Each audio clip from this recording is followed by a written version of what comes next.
Chinh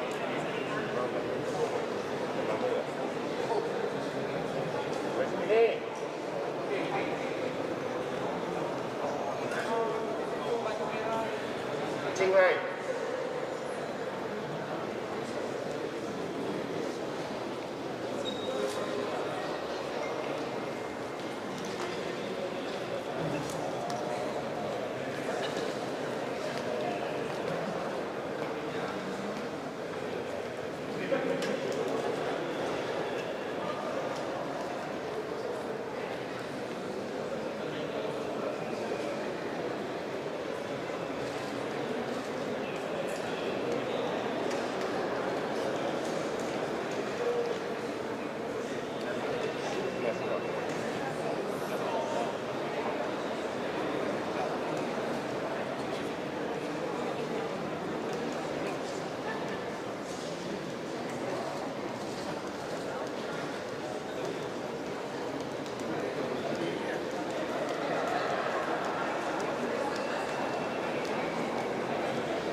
picture 啊，你可以看到你 send picture， send 你去。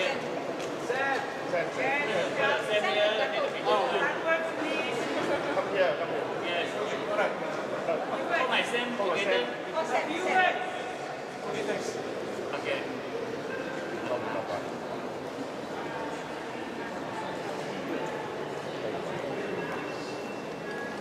它是赢还是是赢？我记得是，看起来就是输赢的感觉啊，很开心。大概是赢了吧？你看，他都没有说。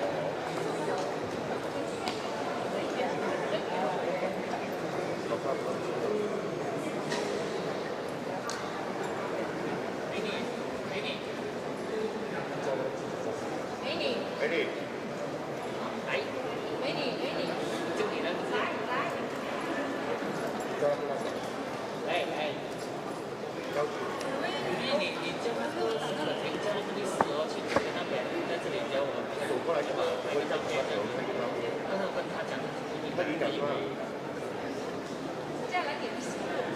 没有，他是我们会去先走过来，从这里拍照，可以拍照，那边可以，他中间就好了，中间就好了，然后跟律师讲，叫沈可婷，他跟他的律师团走过这里拍照就可以了。因为他是不明白我讲话。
站在那边拍照，我们这里要站过去那边拍这边。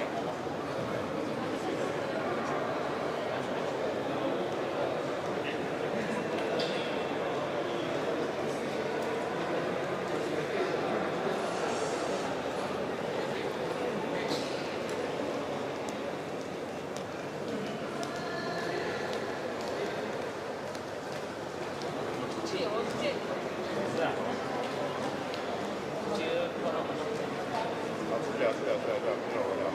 出去就给他们看。太阳了。拍。是的。对。这还要打另外一个出来。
评分中心，你一个最高推章，最高推章给他喊OK。他要我去前面，我傻了的，我是在那，我心中我老总，我的副总，我讲我们在这里，我们出不到，你不要傻啦，我离开这个位置都不到了。我就说，我就讲离着一出来的话，离着一定有照片的，他就觉得我真的有点小，没有什么好，你说这个video而已。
Sulaiman, Jack.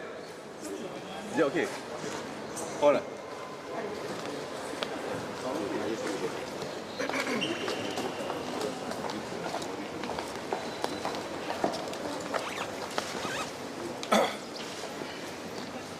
Wow, so many mics. Okay.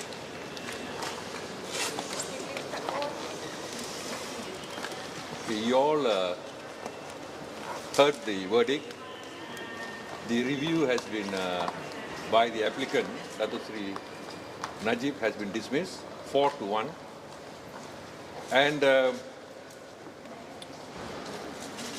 legally, the accused has exhausted all avenues of appeal.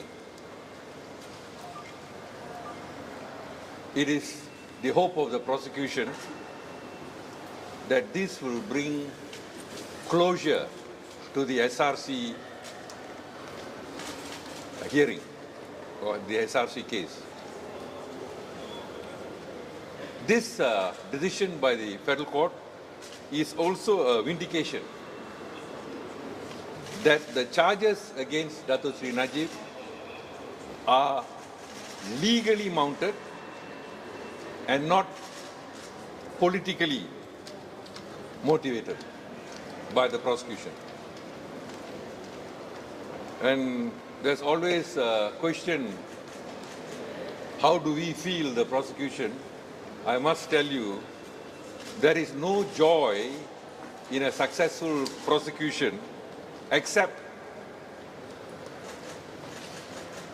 that the Attorney General's Chambers has been able to ensure that the rule of law has prevailed in this case.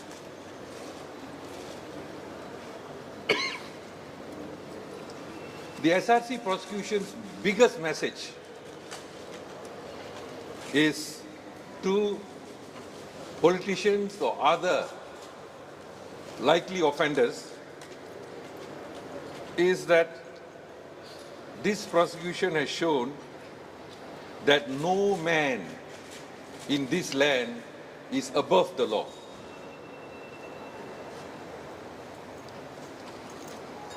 And I want to stress, this successful prosecution must send a chilling message to all would-be offenders that the law will catch up with you and punish the guilty. So that's all I want to say on what the prosecution wishes to say. Is there any question you wish to ask? Yes, since there's a dissenting judgment, Yes. is there room for another review? Well, I must say there has been legally a review is from a decision of the federal court. There was a decision of the federal court, and from that decision, this review. If you want to review upon a review, then there's no stopping a review upon a review and a review upon a review, and you can send your grandchildren here to take notes again. You follow what I'm saying? So legally, there is a possibility, but it is very unlikely. What about your comments on the judgment by the single judge? No. As lawyers, we accept both the judgments. It is their view. I can't give my view. I'm not a judge, but it is their view, and we accept the decision. Yeah. Sir, could you tell us about your team? The impeachment role they played, from the High Court to now. Could you tell us how was the team strength? Okay. Of course, you all know that the prosecution we started with 12 prosecutors at the High Court. Then it slowly dwindled. Some of them retired. Some of them left service. So we are now left to 5. I think, as you all would have seen, we have a very good team spirit. We work with each other very closely. Although I'm based in Penang, we are always in communication.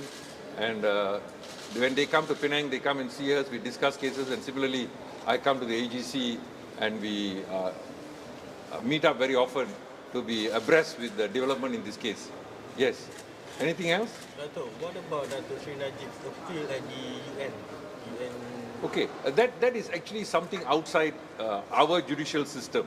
I mean, appeal to UN is not provided in our law. Obviously, it's in the international law. One thing I can say for sure, that whatever the decision is not binding on Malaysia, unless Malaysian government wants to accept it, So it is a process. Yeah. Yeah. Okay. All right. Okay. Thank you. Thank you very much. Thank you. Thank you. Thank you. Thank you. Thank you.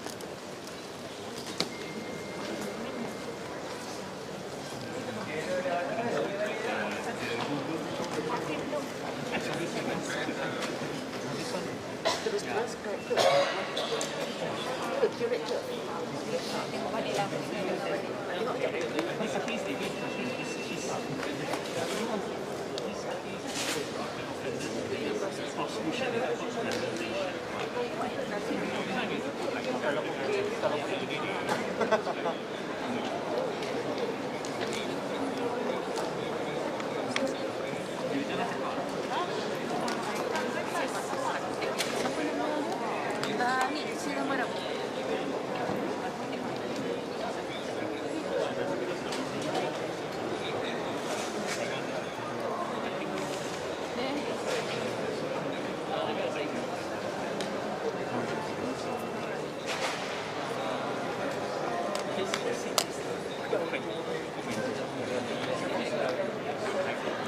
Tak ada tak tahu mana ada.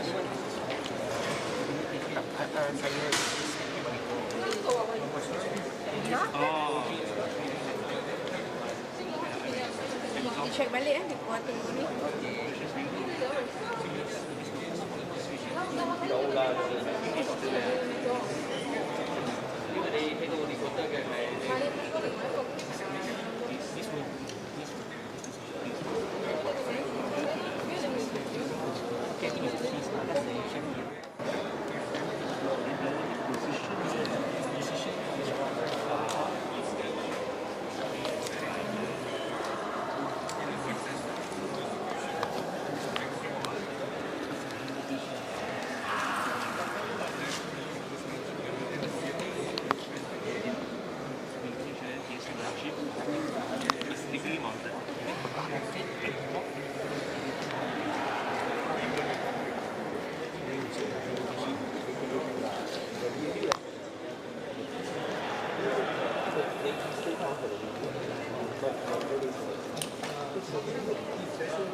Test.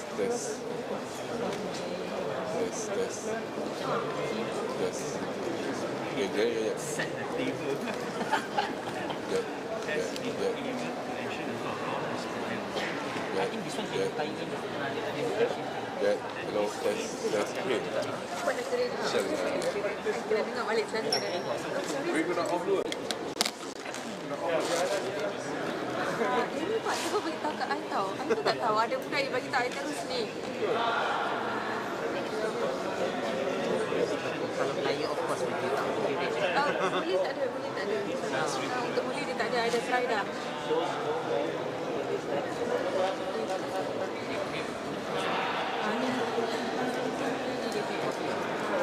Untuk boleh ada try dia tak accurate. Apa nak ambil ada tujuan dia kata because pencil is like sidang barang.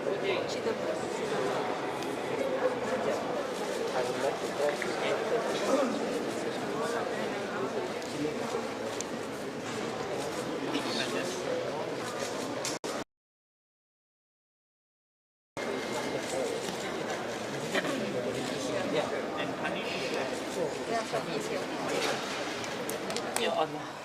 That is the back to back.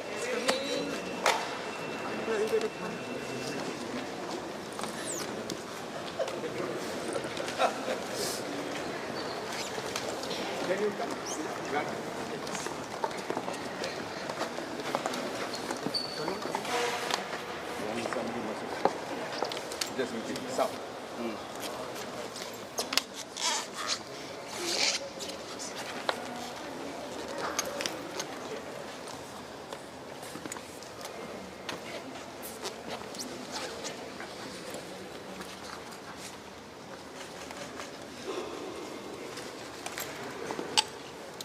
Okay, are we ready? Yeah? Yes, all right. I want to make, I won't promise a short statement, because if I say short, I go long, then, then you may complain. Now, I want to make a sufficient statement about what I think are the two judgments that was handed down today. All right? As you can appreciate, there is a 4-1 decision. I must say, with the greatest of respect, that we were extremely disappointed with the reasoning provided in the majority judgment, because it sounded like the judgment of the previous federal court with a little bit addition of some flesh. Nothing much that was added that would have impressed us that we were wrong. Okay? For instance, cases that we have obviously shown to be completely non-applicable was cited again, just as the previous federal court cited, like the Halaman Perdana case, which has got no application whatsoever. And conveniently, they did not handle the issue of the circular, about the circular that was applicable to the lower court, which was also given CCs to the High Court and the Supreme Court. It's regarding the discharge of counsel. They did not deal with it. Okay? And in the end, of course, we are further disappointed with the conclusion and the result of the majority judgment. But we are very encouraged, and I must say this, you can see that in spite of losing this case, I am still in the smiling mood because of what was said in the minority judgment, the dissenting judgment, which took double the time of quick reading than the majority judgment. In fact, it was 84 minutes of reading, and the previous, the majority judgment was only 48 minutes of reading. Of course, length or quantity doesn't matter, but it is the quality that is important. Now, I thought highlight to you, this is what was held in the minority judgment that sort of excites me, because it is something which I expected a judge of the caliber of Rahman Sebli, the Chief Judge of Sabah Sarawak, to come up with, going by the historical background that we know about all his judgments, which are quite illuminating and upright. Okay? Now, he said this. He said, out of the 4 grounds, he was only interested to make a decision on just one ground, namely the adjournment, which is the second ground out of the 4. Yeah. So he says on the adjournment, and he started by saying that Rule 137 is critical because it is a rule that not only is to propagate justice, but he calculatedly used the term, it is to stop the perpetuation of injustice, suggesting that what is going on with Datuk Seri Najib was injustice, and he has to stop that perpetuation of injustice. So you say Rule 137 is applicable in such situation. That's important. And he says Rule 137, even if you go by the law, is applicable when fair trial has not been given to a person. And in this case, he went down the route and held that fair trial was not given. The process was completely not provided to Datuk Seri Najib. Now, this is how he says it. He says that justice is not about finding out whether someone is guilty or innocent, or not guilty. Guilty, not guilty, or innocent. Justice is not only about that. But justice incorporates a bigger concept, namely whether when you come to the decision whether a person is guilty or not, did you apply the process that will enable him to say, yes, I have been given the fairest of trial, but unfortunately I lose, or fortunately I win. So the process is very important. Now, why you need to stress this is because it applies to you and me.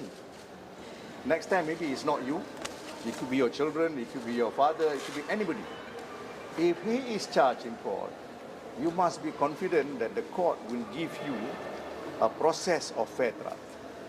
Because only the process of fair trial, you can be assured that the judges is giving you the chance to prove your innocence, or for the prosecution to prove your guilt. So if you don't get this, then you can say virtually that fair trial was not given to you. Now I want to jump a little bit.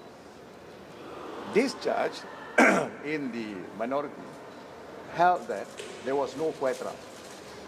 The adjournment should have been given, he said, because why should the adjournment be given? He said because the new lawyers took over the case only 3 weeks beforehand. Okay? But he said it is not relevant about Shafi and Co. that was already there 4 months before, because Shafi and Co. was no longer the lawyers, because they were replaced by Ziz and Hisham. So you have to consider the new lawyers. So the new lawyers had only 3 weeks to read over more than 30,000 documents and judgment which are 800 pages in the High Court and another 300 plus pages in the Court of Appeal. So you see, it is humanly impossible. So in the context of that, he said adjournment should have been given, and he says it is routinely done in especially serious cases. And you remember we cited the case of one person who got 70 odd adjournment. You know, nobody complains about it. Yeah, because if he needed the 70 adjournment, he should get the 70 adjournment. But this is the first time we ever asked for adjournment.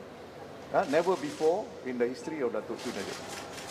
So I want to impress upon you that because he thought fair trial was not given to my client, this judge did not order for a retrial in the federal court. He said because the infringement is so drastic, so big, he ordered an acquittal and discharge. That means if Rahman Sabli was the majority, Datuk Najib today is acquitted and discharged and there's no more trial on the SRC. It is that serious. And he's the most senior judge there who decided today. So bear in mind, we pleaded either you acquit and discharge or you order a retrial before a newly constituted federal court judge on the appeal. I mean, the appeal be reheard, because Tengku Maimun and her 4 judges did not hear us. You remember we said they heard the prosecution ex parte, one-sided. They never heard from us at all. And they held that when Hisham stood up and said he cannot submit, it is not because he refused to submit. It is because he's being responsible. He has not been prepared because he just got it 3 weeks earlier. And therefore, he cannot do injustice to the client by submitting when he's not prepared. You know, like if you are being defended by a lawyer, you will be very, very upset if the lawyer is not prepared and yet he carried on with your defense, because that's the best way to hang you. You know, sometimes the lawyers themselves can hang the client. Doesn't have to be the prosecution. So the lawyer must be fully prepared in order to defend you. And this is your basic right. All right? Okay, now, then he went on about the adjournment. He said, why shouldn't the adjournment be given? Because the adjournment was requested a lot earlier. The prosecution did not object. On 2 occasions on record, he read it. The prosecution leave it to the court, no objection. Not only that, the prosecution sent the Solicitor General. This is the 3rd occasion. The Solicitor General stood up and said, we leave it to the court on the request for adjournment. Which means they were quite confident, the prosecution also was quite confident that the request for adjournment was genuine because they need to prepare. There was no such thing as, was it a ploy to delay? Because if it was a ploy to delay, the prosecution will make noise. The prosecution at that time never had any idea that this was a ploy or anything like that. They all thought this is a genuine request for adjournment. And it remains a genuine request. But only here, they began saying that this is a ploy for adjournment, which the judge just now gave them a rap on the knuckle and says this was an afterthought. All right, so the minority judgment says once the application for adjournment is genuine, you have to consider it in a reasonable fashion. You cannot simply say this is a discretion of the court, because the discretion of the court must be exercised judiciously. That means just because it is discretion, you cannot do as you like. You have to consider judiciously, because if you don't grant adjournment, it may cause injustice to this man. So that's why you have to be judicious about every decision, including for adjournment. Now, then we went on to a sub-issue, which is this. He says, he examined this concept of, can a counsel discharge himself? You remember Hisham discharged himself at one stage. On the 18th, he discharged himself. But the court said, no, we are not allowing you to discharge yourself. This dissenting judgment said, there is no such thing as not allowing, because the circular, as well as the two cases we cited, when you engage, assuming you engage me, it's a private contract. The court cannot enforce it. The court cannot say, you must continue engaging me, because that's enforcing a specific performance. If she wants to sack me, that's it. The court have got no say, because it's a private contract. So the court said, this was a private matter between the client and the solicitor. If the counsel says he is discharged, he's discharging himself, the court has got nothing to say about it. In a criminal case. Now, a dangerous precedent was set today by the majority. Now, the bar counsel representative was there, and I'm sure she's very concerned. Now, they say, in every criminal case, for a criminal lawyer to discharge himself, he must seek the permission of the court. Now, you tell me, in a last-minute appointment of lawyers by, say, people who are without lawyers, say, legal aid people, you know, people who are without money, you know, like indigent client.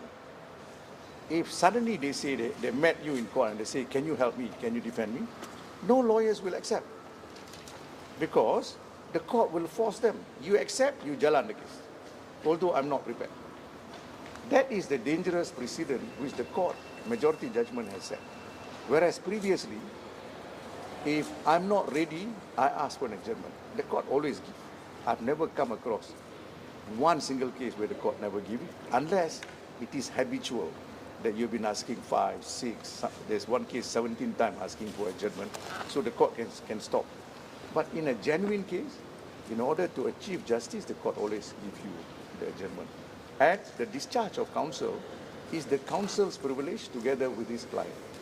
So the court decided today, in the minority judgment, that it is wrong not to discharge, not to allow the discharge of the counsel. In fact, the court went in a conclusion by saying, the reason why the Chief Justice or the previous court insisted that Hisham stayed in court was to give it the appearance, is a pretended impression that my client was with a counsel.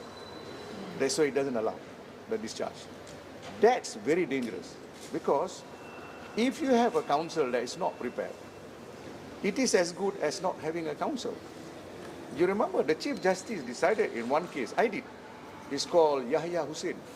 Yahya Hussein was previously defended in Tawau by a lawyer who never knew anything about criminal law, especially dangerous drugs. And what transpired was, he collected the money up front and he pretended to defend. And then we realized later on why he wanted to do the case, because the lawyer was dying of cancer. So he needed the money, took the money, but he didn't defend. And he was almost going to be sentenced to death. Then the embassy called us, and then we read the report. See, this is crazy. The IO was not cross-examined, main witnesses were not called, the wife who was present in court was not called, and so on. So we applied for additional evidence, and Tunku Maimun held that, among other things, she said, an incompetent counsel is as good as no counsel. In fact, she said an incompetent counsel is worse than not having a counsel, because an incompetent counsel can compromise your case, because you are as though represented and yet not represented effectively. So if we apply that case, you force Hisham to stay there in order to give it an appearance of being defended, and therefore the minority judgment said that is illusory. I mean, to give it an illusion that justice was in fact being provided in the process towards justice. So those are very strong words used by the minority judgment. And finally he held, therefore, that on the basis of no adjournment, on the basis of discharge not allowed, this is a serious transgression into Article 5, the right to a fair hearing and the right to counsel. And therefore, he said the transgression is so major that he said he orders an acquittal and discharge, not a refund. Okay? That's the short of what transpired today. If you want to know further, you can ask me. But if you have any other question, you can also ask me. So what is your next step, Tan Sri? Okay. This minority judgment has given me a lot of encouragement. We have just heard from United Nations that our application in United Nations has started being processed, and there is movement to ask the Attorney General to respond. So we would send further documents, including the minority judgment, to them so that they will examine, because now there is a judicial finding. Okay? We will also send the majority judgment so that the United Nations will see which judgment is a lot more sound. They will see it and then they'll come back to us. That's number one. Number two, on the power of pardon by the young Deputy Nago, it's very critical that the young Deputy Nago has got the opportunity to read the minority judgment, which condemns the way the case was being handled. And I use the word strongly because the minority judgment literally condemns how the previous federal court conducted themselves in not allowing the adjournment and in not allowing the council to discharge themselves. Only on this issue. He didn't even have to go on the other three issues. He already made finding quite clearly that this is a very bad precedent for an unfair trial that was executed on my client. So these two, definite. But there is a possibility of another action in the court. This one I don't want to disclose yet because we want to organize our thinking in the light of the judgment which we are going to collect in a short while. And we will inform you in due course what we are doing. So it is not the end of the matter. Tan Sri, Yes. denda 210 juta, dah bayar ke belum? Apa dia? Denda 210 juta, No, dah bayar ke belum? no. How do you pay 200 million? When the 200 million has been, all the money that was put in the account was spent on charity and political purposes, not for his pocket. It's all spent. So, quite clearly, that money you cannot recover because you paid it towards welfare, towards political funding, and so on. So you mentioned there's another possibility in the court. Is another review of another option that That one we cannot disclose yet, whether it's a review or another procedure. but it will be a court procedure. It can be a court procedure because the other two are not court procedure. But review is a court procedure.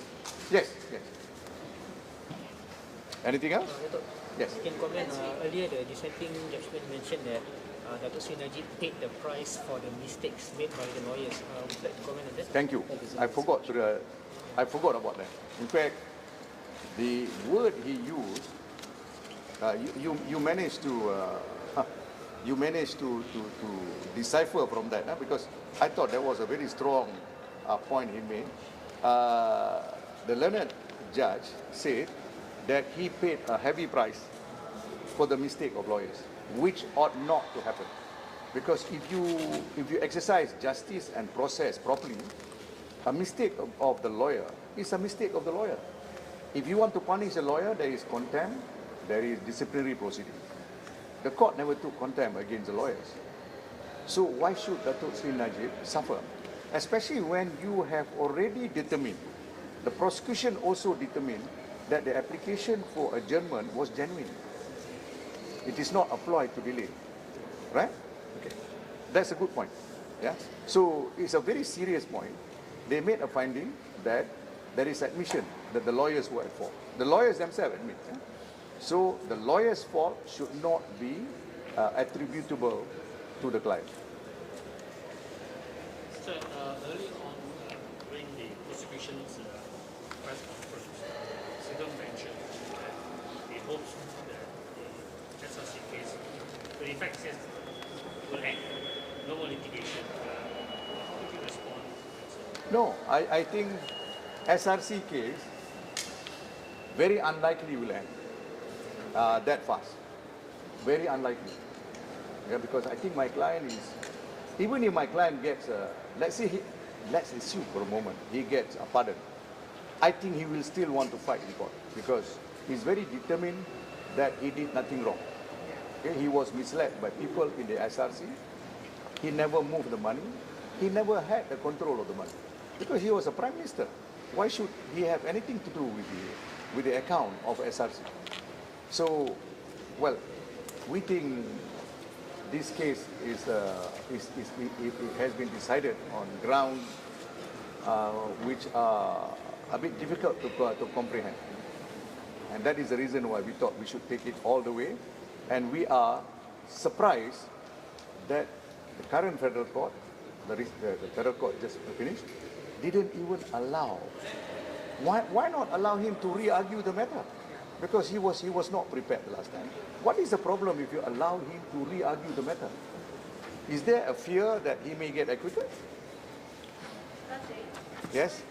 Clarify, because we thought that this is the end of the legal avenue for this case already. No. As a result of the minority judgment, which I thought was a lot stronger than the majority judgment, there is avenue that is open. Because there are cases that say review is not only once. If there are grounds, as long as there are grounds for a fresh review, you can always review. And the other thing is, of course, we got the United Nations as well as the pardon matter that is ongoing. Are you going to send a second review?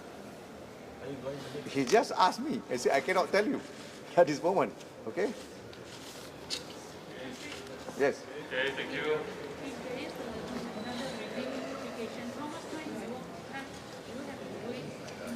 No, there is no time period. There is no time period. But the first review we file in within 2 weeks. The one that you just heard. Within 2 weeks we file it after the first federal court decided. So we will try to do it expeditiously. Any other question? Thank you. Thank you.